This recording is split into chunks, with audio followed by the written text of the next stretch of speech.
نماز میں صرف فرض پڑھے اور سنتیں نہ پڑھے،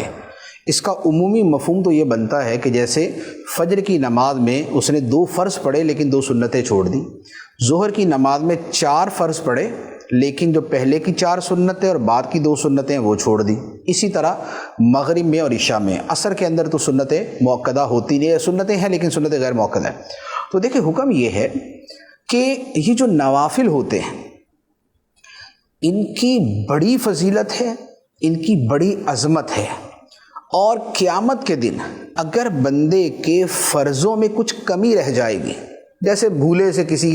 آدمی نے بے وضو نماز پڑھ لی تھی، اس کو نہیں پتہ چلا، یا ناقص انداز کے اندر اس نے فرض پڑھے تھے، تو اللہ تعالیٰ ان سنتوں اور نوافل کے ذریعے اس کے فرضوں کی کمی پوری فرمائے گا۔ تو انہیں متممات اور مکملات کہا جاتا ہے کہ یہ فرائض کی تکمیل کرنے والی ہیں، یہ ان کو پورا کرنے والے ہیں۔ تو لہٰذا یہ سنتیں اور نوافل یہ بڑے اہم ہیں اور ان کے بڑے فضائل ہیں۔ احادیث طیبہ کے اندر یہ جیسے مثال کے طور پہ فجر کی سنتیں، اس کے بارے میں تو یہاں تک فرمایا گیا ہے کہ اگرچہ دشمن کے گھوڑے تم پہ حملہ بھی کر دے تب بھی یہ سنتیں ادا کرو، فجر کی سنتیں۔ اور جو باقی سنتیں ہیں ان میں بھی اپنی اپنی ان کی فضیلتیں بیان کی گئی، اور نبی پاک صلی اللہ تعالیٰ علیہ وسلم کا وہ معمول تھی، حتیٰ کہ نبی پاک علیہ السلام سفر و حضر میں یہ سنتیں ادا فرماتے تھے۔ تو لہذا سنتیں اور نوافل ترک نہیں کرنے چاہیے۔ اچھا، اب یہ ہے کہ بالفرض اگر کوئی ترک کرتا ہی ہے تو اس پہ حکم شرعی کیا ہے؟ تو اس کا جواب یہ ہے کہ جو نوافل ہیں یا جو سنتیں غیر مؤکدہ ہیں، اگر ان کو ترک کرتا ہے تو وہ گناہ گار نہیں ہے،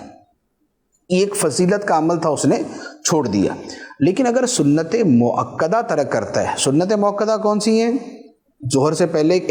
فجر سے پہلے کی 2، ظہر سے پہلے کی 4 اور ظہر کے بعد کی 2، مغرب کے بعد کی 2 اور عشاء کے بعد کی 2۔ تو یہ سنتیں جو ہیں یہ سنت مؤکدہ ہیں۔ اور جمعے کے اندر یہ ہوتا ہے کہ جمعے سے پہلے کی 4 اور جمعے کے بعد کی 4، وہ سنت مؤکدہ۔ تو اب اگر جو سنت مؤکدہ کا تاریخ ہے تو اس کے بارے میں حکم یہ ہے کہ اگر وہ ایک آدھ مرتبہ کبھی کبھار چھوڑ دی تو اس پر گناہ نہیں ہے۔ ہاں، اس سے پوچھا جائے گا کہ کیوں چھوڑی،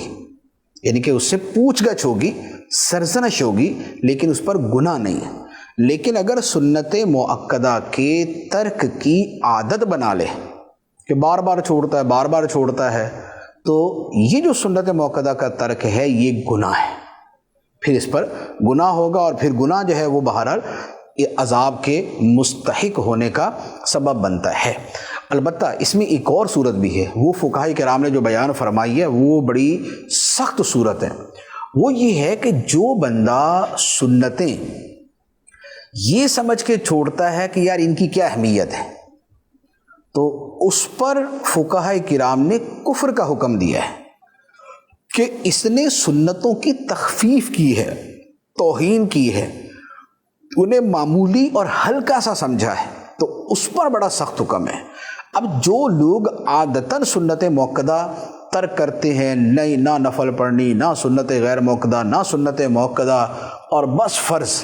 تو جو بالکل ہی ایسا معمول بنا لے تو ان کے بارے میں بڑا اندیشہ ہے کہ کہیں یہی وہ ہلکے پن والا اور یہ اس طرح کا ان کے دل کے اندر معنی و مفہوم نہ ہو کہ جس کے اوپر اتنا سخت حکم لگتا ہے۔ تو لہذا سنت ترک نہیں کرنی چاہیے، بلکہ یہ جو 12 سنتیں مؤکدہ ہیں ان کو ادا کرنے پر جنت کی بشارت ہے، اور انہیں ترک کرنے پر شفاعت سے محرومی کی وعید ہے۔